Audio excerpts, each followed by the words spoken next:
et bienvenue sur ce sixième et nouvel épisode de Philosophie Storia. Au cours du dernier épisode, nous avons parlé de la philosophie platonicienne, de la notion de bien, de la théorie des deux mondes, c'est-à-dire du monde des idées qui l'oppose au monde sensible, de l'amour et de l'allégorie de la caverne. Cet épisode-ci traitera de sa conception de la politique, car en effet, cette dernière mérite un épisode entier, puisque ce n'est que par de grandes abstractions que l'on peut séparer la politique de la philosophie de Platon. Les plus grandes œuvres de Platon sont du même coup des œuvres philosophiques et politiques. Je m'explique. Dans le Gorgias, il montre les dangers d'une politique non fondée en raison. Dans la République, la philosophie est utilisée comme le seul moyen d'arriver à une politique viable. Dans le sophiste, le politique et le philosophe, il tente à montrer les capacités du philosophe à faire de la philosophie. Dans le Timée et le Critias, il traite des révolutions dans les cités, de leur ruine et de leur rétablissement. Enfin, dans les lois, comme son nom l'indique, il établit un véritable manuel du législateur.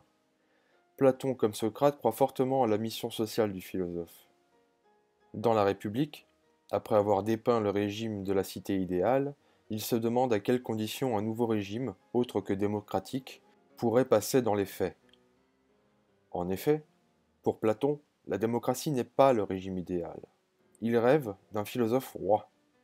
Aussi nous dit-il ceci, toujours dans la République, je cite.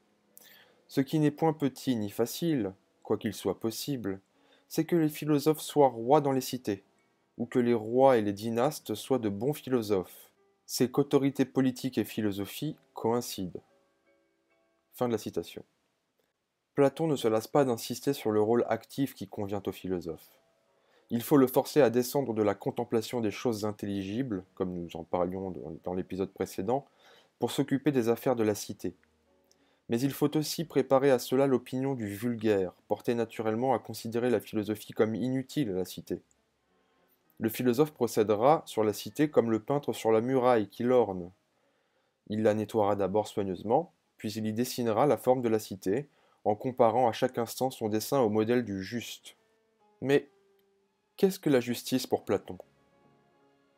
Platon semble avoir réfléchi à l'idée de justice en moraliste plutôt qu'en politique, un peu à la manière de Socrate. Il a dit que l'homme devait être juste, c'est-à-dire respectueux des lois. En effet, dans le Criton, Socrate est dépeint comme respectueux des lois, en tant qu'il a accepté sa condamnation à mort alors même que Criton lui-même chercha à le libérer de sa geôle. Cependant, Platon pense que des lois dépendent non seulement la sécurité, mais également toute la culture morale de la cité. Mais, objecte Calliclès dans le Gorgias, les lois ne sont-elles pas de simples conventions que les hommes du vulgaire ont faites entre eux pour se défendre contre l'avidité des puissants? La justice naturelle ne consiste-t-elle pas dans les rapports de force, et le plus fort ne doit-il pas posséder l'autorité?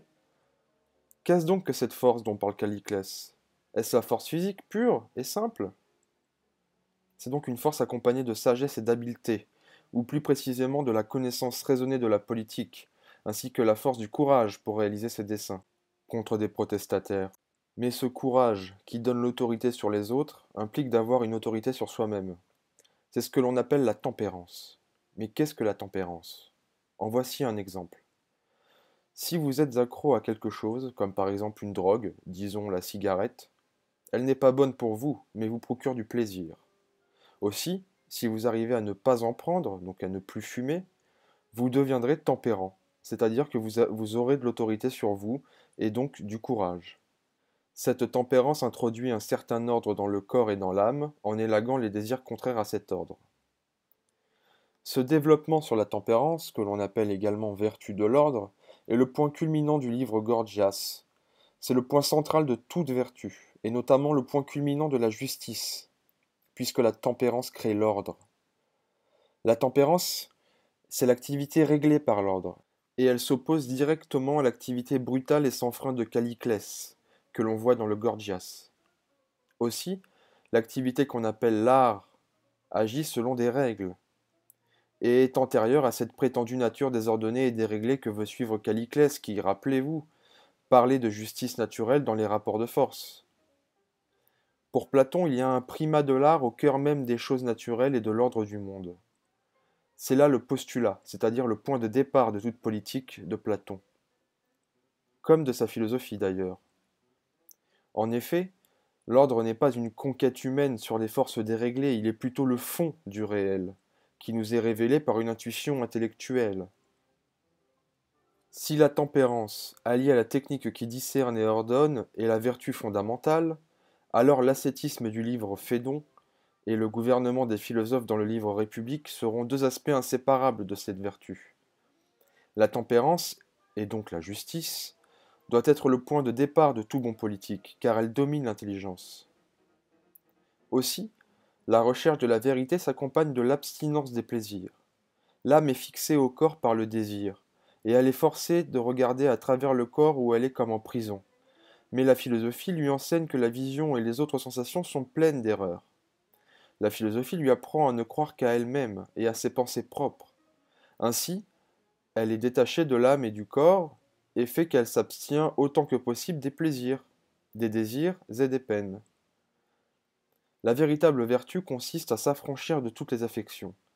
La tempérance, la justice, le courage et la prudence sont des purificateurs de l'âme.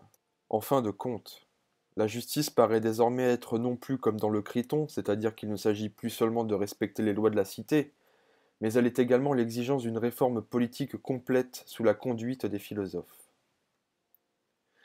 Platon ne veut pas être un utopiste, mais un véritable réformateur, et il doit ainsi tenir compte de la nature des hommes et de la nature des choses telles qu'elles se donnent. Ce qu'il y a d'étrange chez ce réformateur, c'est qu'il est, contrairement aux théosophistes, très loin de croire au progrès. En effet, Platon a beaucoup médité sur l'histoire et l'évolution des sociétés. La part de justice et de vertu qu'il y a dans un individu ou dans une société dépend surtout de conditions extérieures, d'une heureuse chance. Et s'il y a des changements dans une société, le changement a toujours lieu vers le pire, ou au mieux, selon un rythme cyclique qui fait repasser la société par les mêmes étapes. Platon voit donc l'histoire comme un éternel recommencement. Le philosophe serait la personne la mieux à même de se servir, au mieux, de ce que les événements aléatoires mettent sur sa route. Il pourra ainsi légiférer de la manière la plus juste en fonction de ces événements. Il aura également le pouvoir d'entraver la décomposition d'une société, car il en aura bien saisi les causes. Il s'agit toujours de maintenir et de conserver, sinon d'élaguer ou de supprimer. Un régime doit être le plus stable possible. Trop de changements impliquent nécessairement une corruption. Le but du philosophe est d'éviter à la société de tomber toujours plus bas, toujours dans cette idée de circularité, d'une histoire qui répéterait toujours les mêmes erreurs. Il entend arrêter cette roue de l'histoire et ne cherche pas de progrès véritable. C'est pour cette raison que Platon avait du goût pour les antiques traditions, et notamment les traditions égyptiennes, qui ont perduré des milliers d'années sous un même régime. Il était contre la politique d'expansion d'Athènes qui, à cause de cela, avait bouleversé les mœurs des Athéniens. Il restait attaché à la forme traditionnelle de la société grecque. Mais parlons maintenant de justice sociale. Chez Platon, la justice sociale consiste à faire l'unité de la société. La justice dans les cités doit imiter autant qu'il est possible les essences idéales, c'est-à-dire qu'elles doivent être, je cite, bien rangées, gardant toujours le même rapport, sans se faire mutuellement aucun tort, et disposées par ordre et selon la raison. Fin de citation. La cité juste nous donne un de ces exemples de multiplicité bien ordonnée, de ces mixtes, dont c'est l'affaire du dialecticien de découvrir la nature. C'est lorsqu'on saura ce qu'est ce mixte que l'on pourra déterminer ce qu'est l'âme juste, la justice dans l'âme étant une ordonnance de ses parties. En effet, chez Platon, l'âme est divisée en trois parties, comme un attelage de chevaux: la raison, le courage et les appétits. Il s'agit alors de faire une analogie entre l'âme et la société, toujours selon ces trois parties. C'est cela la justice sociale chez Platon. Mais quelles sont les conditions de cette unité de l'âme, et donc de la société? Platon présente ces conditions sous forme d'histoire. Celle de la création du monde par le démiurge. Démiurge qui veut dire créateur, initiateur. La cité naît des besoins et de la découverte du moyen rationnel pour satisfaire ces besoins. Ce moyen, c'est la division du travail. Il y a cité dès qu'il y a réunion de 4 ou 5 personnes qui conviennent de satisfaire chacune un des besoins élémentaires de tous les autres en nourriture, en vêtements et en logement. Le laboureur qui produit la nourriture de tous aura en revanche son abri et son vêtement fait par les autres. Chacun spécialisé dans son métier produira plus et mieux. La cité sous sa forme élémentaire n'est donc pas une réunion d'êtres égaux et semblables, mais au contraire d'êtres inégaux et dissemblables. Les fonctions deviendront de plus en plus compliquées à mesure que la masse de la cité s'accroît et que les besoins se multiplient. À côté du laboureur, par exemple, il y aura un fabricant spécial de charrues et d'outils agricoles. À côté des producteurs se créera la classe de ceux qui font les échanges, des commerçants par terre et par mer. Mais le principe reste toujours le même. Il reste le même encore lorsque la cité arrivée à achèvement, les fonctions se groupent en un petit nombre de classes comme dans un jeu de rôle. Il y a donc trois classes dans une cité, chez Platon. Première classe, c'est la classe des artisans. Eux s'occupent de satisfaire les besoins matériels de la cité. Une deuxième classe, celle des soldats, qui défendent la cité contre leurs voisins. Et une troisième classe, celle des gardiens, qui sont chargés de faire observer les lois. Ces trois classes représentent les trois fonctions essentielles de toute cité: production, défense et administration intérieure. Comment ces fonctions seront-elles le mieux remplies? C'est là pour Platon l'unique problème social. Il ne peut être question en effet d'utiliser les ressources de la cité pour le bonheur d'un individu ou d'une classe au détriment des autres.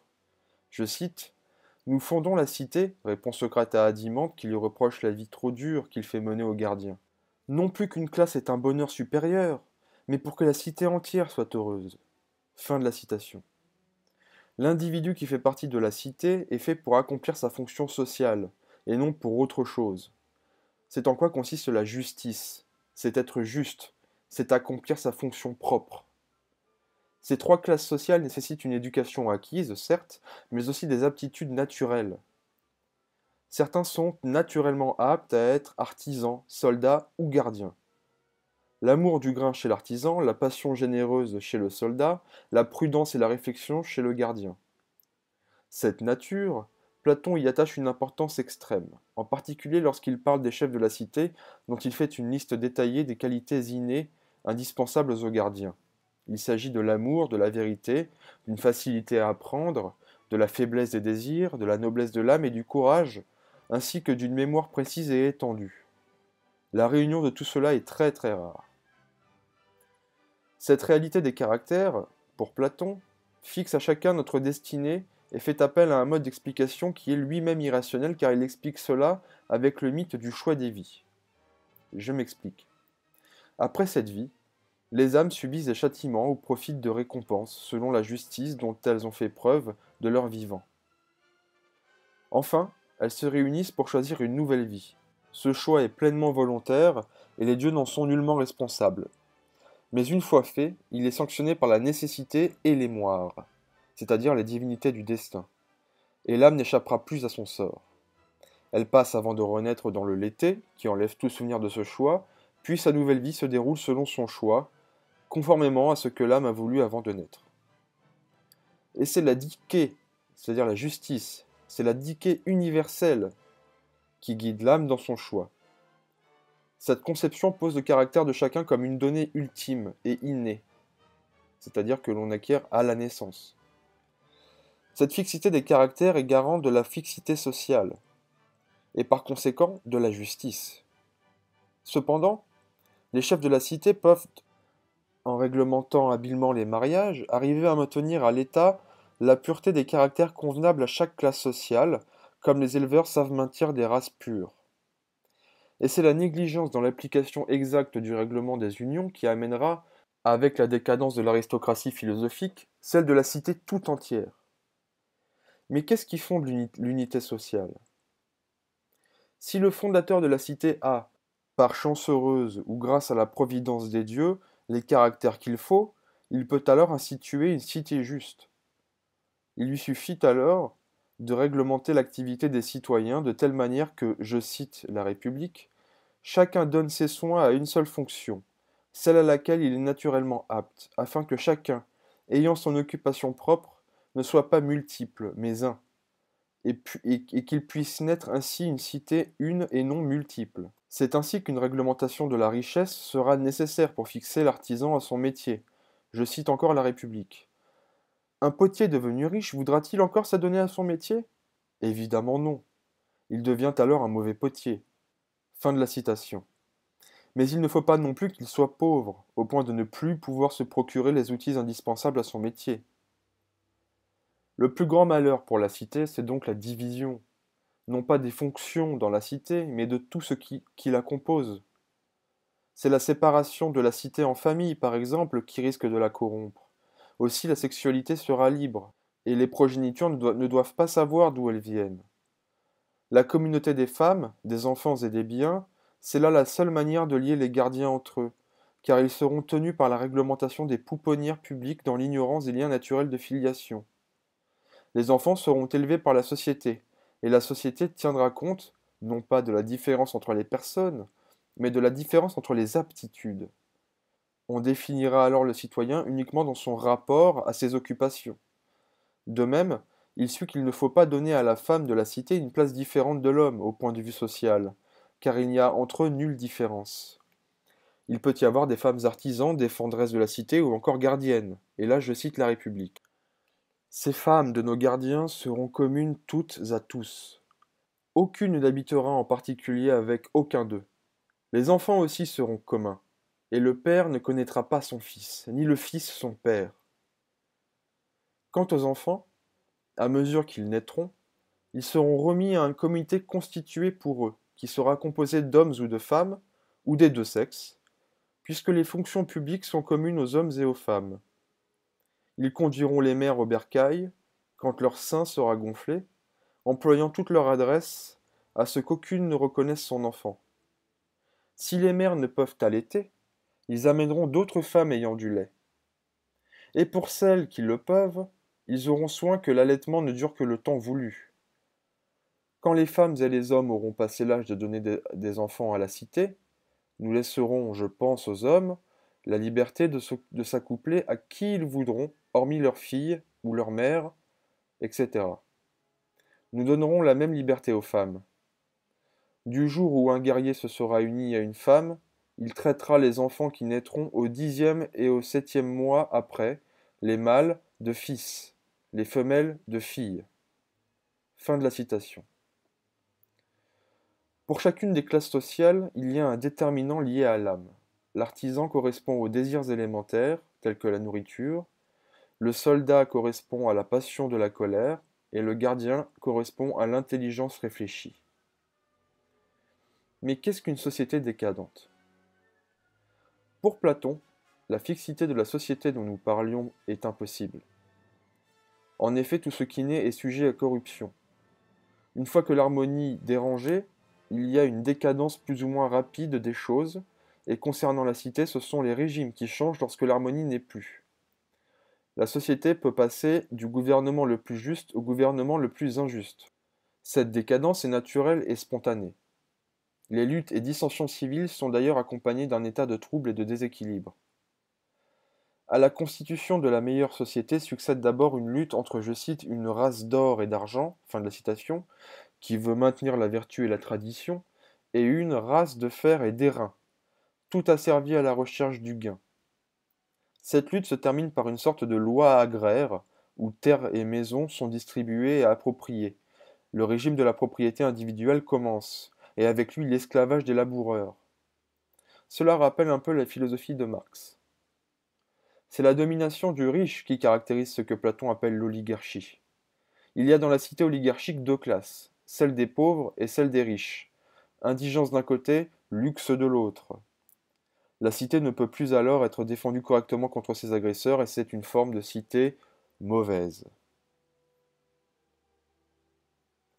C'est le désir insatiable de richesse qui cause la perte des oligarques, car il favorise l'intempérance des jeunes gens nobles et riches. Ces jeunes gens, réduits à l'indigence mais gardant toute la fierté de leurs origines, sont les vrais fauteurs de la révolution qui amène à la démocratie. Endurcis par la vie qu'ils mènent, ils n'ont pas de peine à vaincre les riches ramollis par le luxe. La démocratie est essentiellement la victoire des pauvres. Son mot d'ordre est la liberté, et chacun y mène le genre de vie qui lui plaît.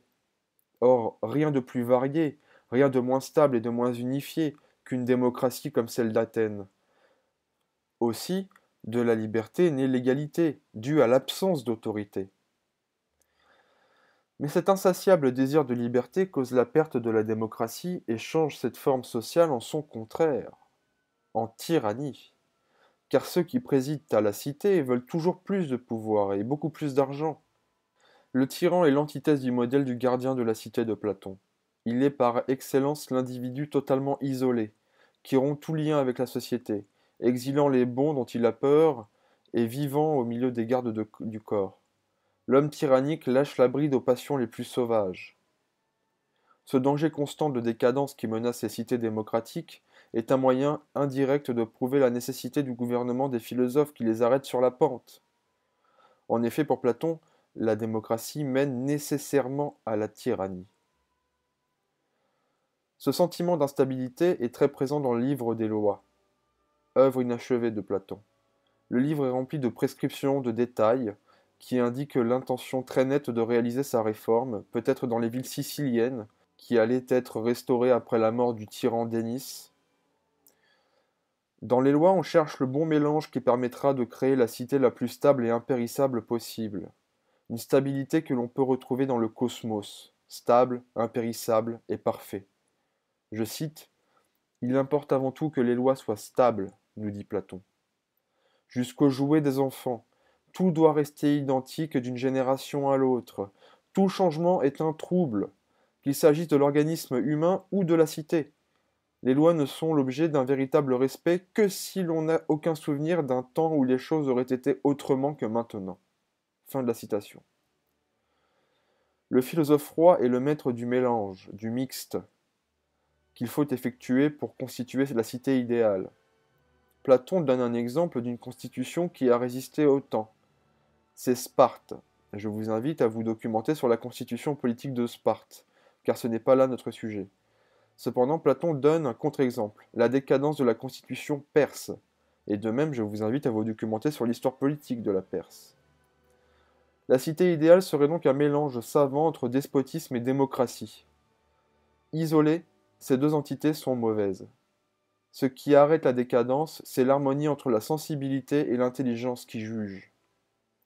La cause de la chute, c'est que l'on prend plaisir à ce que l'on juge mauvais et injuste, et que l'on voit avec peine ce que l'on juge juste.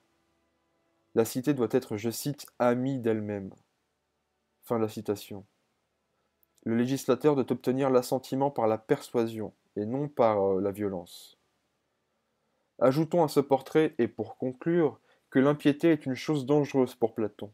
L'athéisme y est vu comme une chose de sophiste, et Platon le combat. Les négateurs de la providence ne croient pas en la justice divine et laissent libre cours à leurs passions.